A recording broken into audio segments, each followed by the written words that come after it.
Hey guys, welcome back to askforSpeed channel. I'm Jason Speed, and I'm going to do another Speed Reacts video for you, reacting to car buying advice to tell you if it's good advice or bad advice from someone who is in the business. Now, my aim isn't to give you the advice that's going to make me the most money, like from a salesperson point of view, but just advice that works.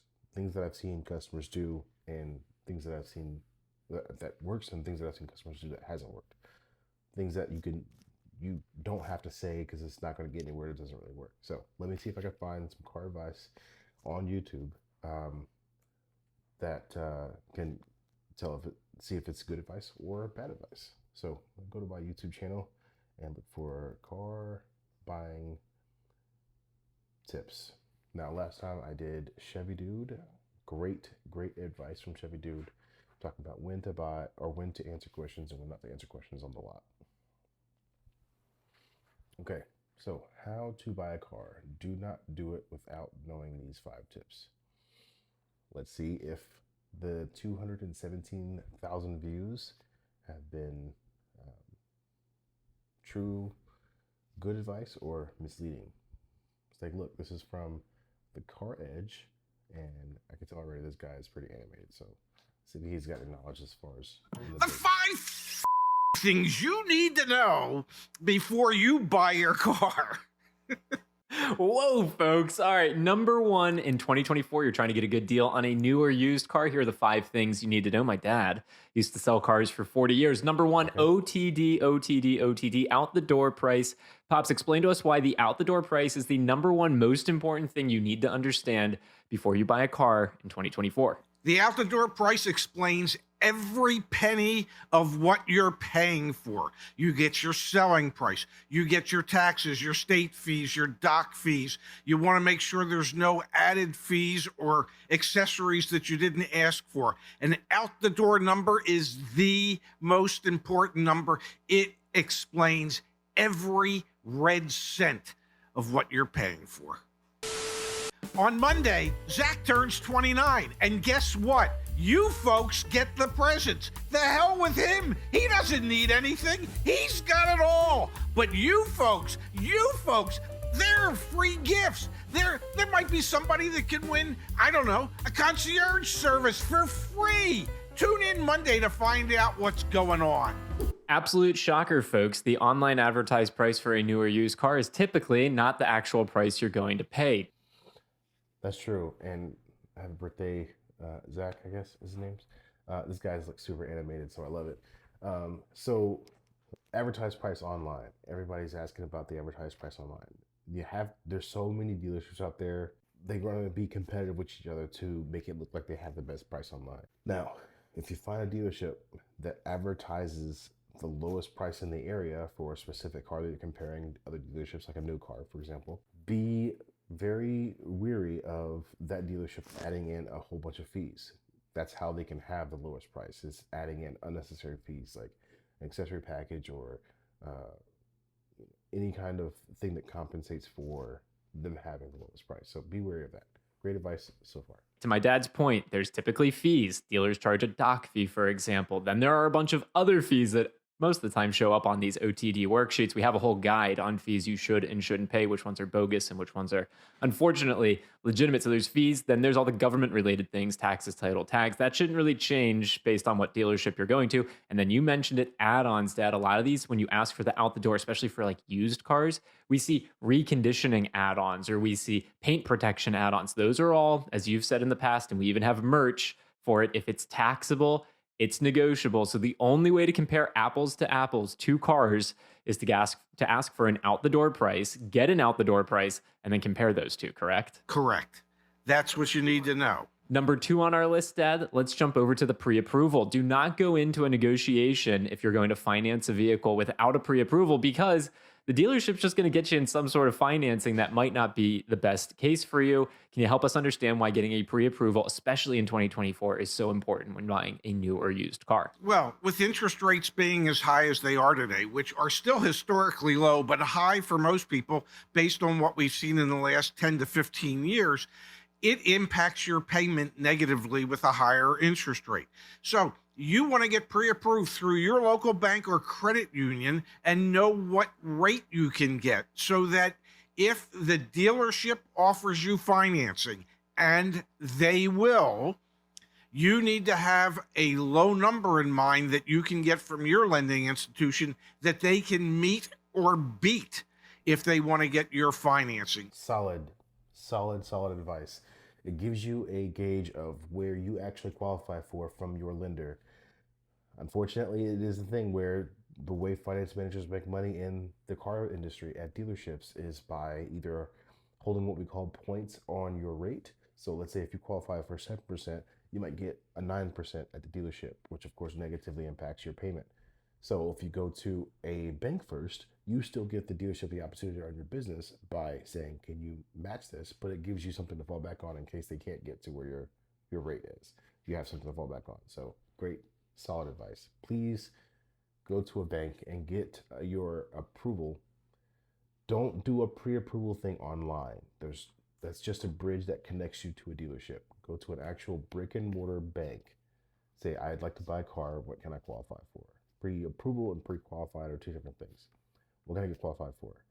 They're going to go through the whole worksheet, ask you maybe what kind of car you're looking for, what kind of price range, things like that. At a dealership, there is no pre-approval process. There is just submitting your deal to a lender on a specific car. With a bank, they kind of have a different way of getting you approved, where they can take a look at your income and your housing and all this other stuff and see what your income is versus what your debt going out is, and get base an approval based on that, where things kind of fall into place, and then you just find a car that fits that bill of what they say you can buy. So go to a bank first, get pre-approved. That way you have a gauge to see if you can meet it or beat it. Otherwise, they will try to take advantage of you on the financing side of things, because they get paid from the bank for placing a loan with that bank. If you want more information on this, obviously search here on YouTube or Google search buy rate space CarEdge. We talk about it all the time. There's a buy rate and a sell rate.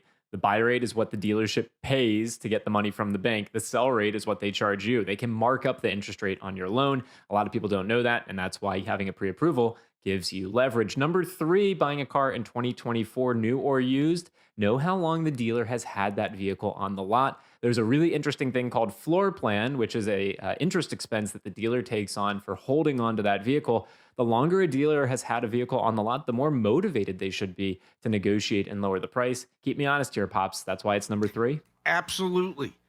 So I've seen that work both ways. I've seen that work in the sense of you have a salesman who can show you on screen how long a car's been on the lot. But if you have a salesman who, if you ask that question and they're not showing you evidence of how long it's been on the lot, they can just make up anything they want and complete X out that negotiating tactic of being more motivated to sell that specific car.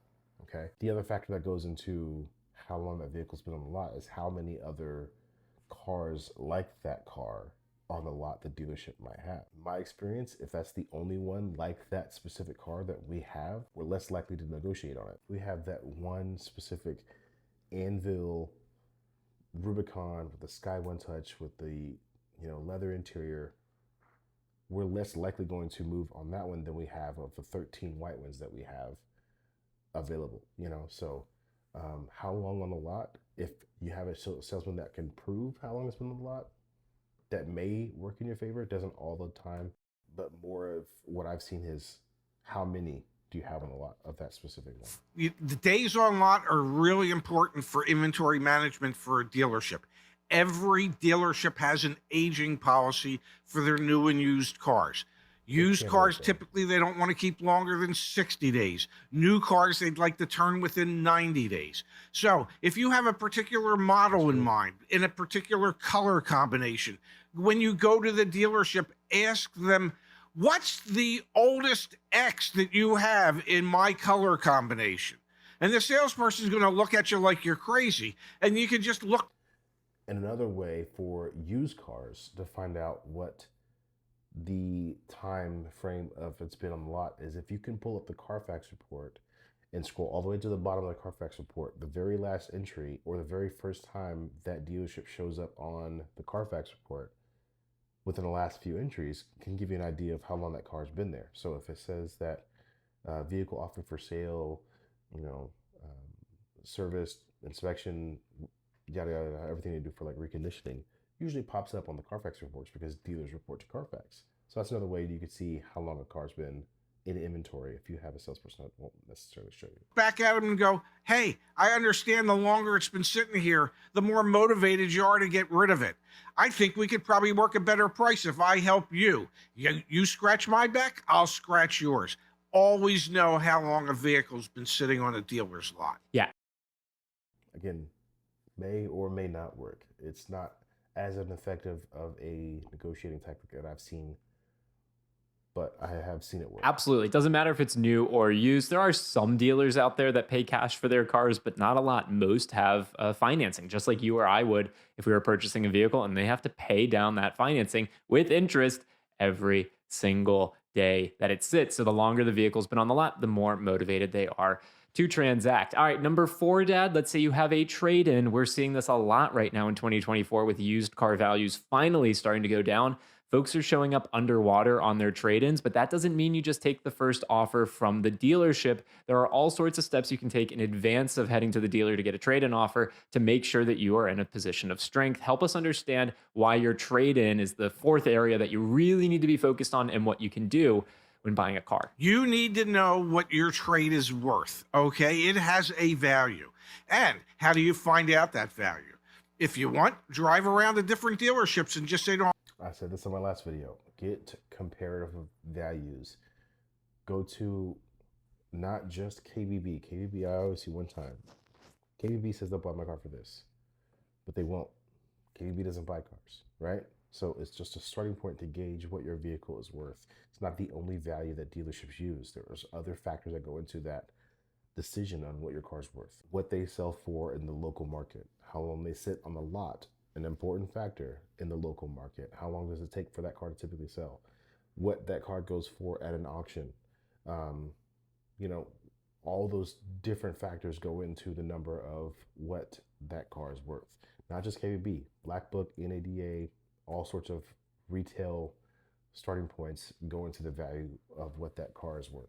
I'm not interested in buying anything. I'm only interested in selling. I understand there's a shortage of good quality used cars. Mine is available. How much will you pay me for it? Go to the CarEdge website. Click on our sell feature.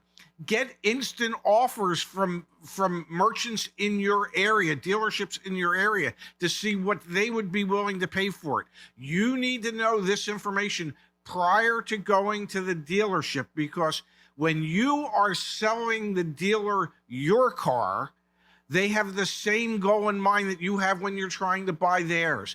They want to buy yours as inexpensively as possible. You want to buy theirs as inexpensively as possible. So you need to know what the real value. That's true. The dealers do have the same goal in mind when they're trying to buy your car as you're trying to buy theirs. You're trying to get it as cheap as you can. We're trying to get it as cheap as we can so that we can maximize your profit margin.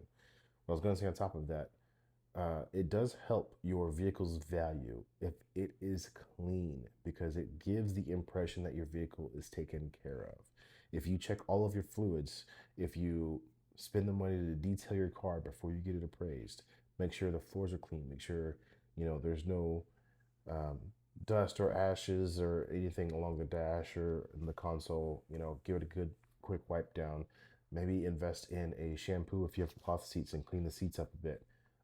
Those are the type of things that the dealership will have to spend money on, and if they have to spend money on, they have to make money on, so that the margin of what it affects your value gets lower and lower, right? So if I have to spend $500 detailing this car, then I want to make sure I make $500 on that detail. So then that's $1,000 lost for you. So dirt does affect the value of your car. Clean up your car before you show it. Of yours is so that you don't get taken advantage of. All right, number 5 for 2024, we've got a 5A and a 5B. 5A is for new cars, 5B is for used cars. For new cars, you need to know incentives. Inventory is building back up, and so automakers are putting more and more money towards incentives. And quite frankly, the dealer should be excited to make you aware of all those incentives, but sometimes they can forget or not even know which incentives are active. So you really have to do your research on incentives. Pops will break that down in just a second.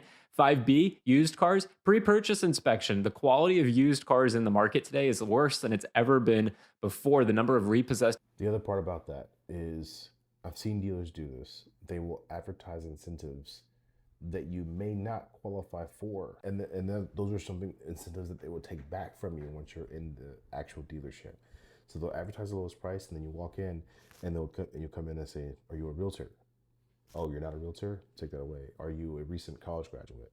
Are you military? Are you a construction equipment owner?" Et cetera, et cetera, et cetera, et cetera. Anything they can name. Do you have another brand like this in your household? Even if they're not actual incentives, it's just a reason for them to draw back on their actual dealer discounts that they label as incentives. So you have to be very, very careful. I would even go as far as to ask if the invoice is available. Now, most dealers won't show you an invoice, but if they're already advertising the lowest price and trying to peel back from some of those incentives, if you got a dealership that's willing to be honest with you and move a unit, maybe they will show you the invoice and in turn just get a deal that's a very no profit deal, incentive minus rebate. Problem with that, the problem you have is you might run into a salesperson who is paid off of commission on profit of the deal, who's not willing to do that and may give you a little bit of a hard time. Commission salespeople are typically paid about 25% on average of the profit of the deal, not of the price of the car. So most dealerships, unfortunately, haven't changed much in the last 10 years. Will still have a very low amount for their minimum amount of money a car salesperson can make on a car deal. Sometimes it's as low as $150, $200, $250, wherever the dealership has their pay plan set up at. So just keep that in mind too. For salesperson, the reason why you might be getting some friction is because they're only making $100 or $200 on this car deal, giving you everything that, right up front without any kind of investment in relationship or anything like that. So what's in it for the salesperson in this situation is they get one more mark on the board with very little profit. Vehicles making it to the dealer auctions is higher than it was pre-pandemic. So there's a lot of, unfortunately, bad cars in the mix. You have to get a pre-purchase inspection. Pops, break down 5A, 5B for us, and then you are one step closer to getting that MFing deal, like you said earlier. 5A, incentives. You can go to the manufacturer's websites, plug in your zip code, see what incentives might be available. Oftentimes there's dealer groups for a particular brand in your area. So there could be regionalized incentives. Check any dealer group websites so that you can find out what incentives are available, what you might qualify for. That's money from the manufacturer. It doesn't cost the dealership anything. So that's just money from the manufacturer to making a deal easier. So you need to know that. Pre-purchase inspection. I'm not going to sit here and tell you that every dealership is perfect when they go through inspecting and reconditioning their used cars. But sometimes, occasionally, they might miss a thing or two. So, much like when you go to buy a new home or any real estate, one of the contingencies is a home inspection. One of the contingencies on a purchase of a pre-owned car is a pre-owned pre-purchase inspection. You want to get a independent set of eyes looking at that vehicle. If you're looking at a Toyota at a Honda dealership, make arrangements to take that Toyota to the local Toyota dealership, have them inspect it. Vice versa, if you're looking at a Honda at a Toyota dealership. Always get an independent set of eyes to take a look at the vehicle to make sure the dealership didn't miss anything. And I guarantee you, they did. All right, folks, CarEdge.com. Subscribe to the channel here if you like this information. This is what we're all about, helping you get a great deal in 2024. Thank you, Pops, as always. Thank you, handsome. That's one of the things that I really love about the world of automation is on the inspection in every folder, there is the original inspection that showed you everything that they looked at. And then there's the repair order of what we actually did in the shop to show you what we approved on that RO.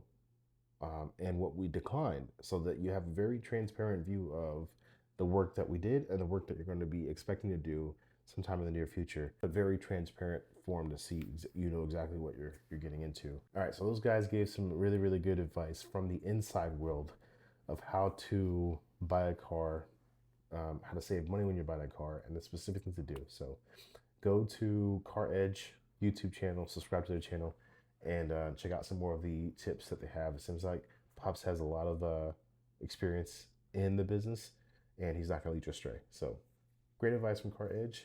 And if you guys want to see more Speed Reacts videos, give me a subscribe, and we'll see you guys in the next video. Thank you so much for watching. Have a good day.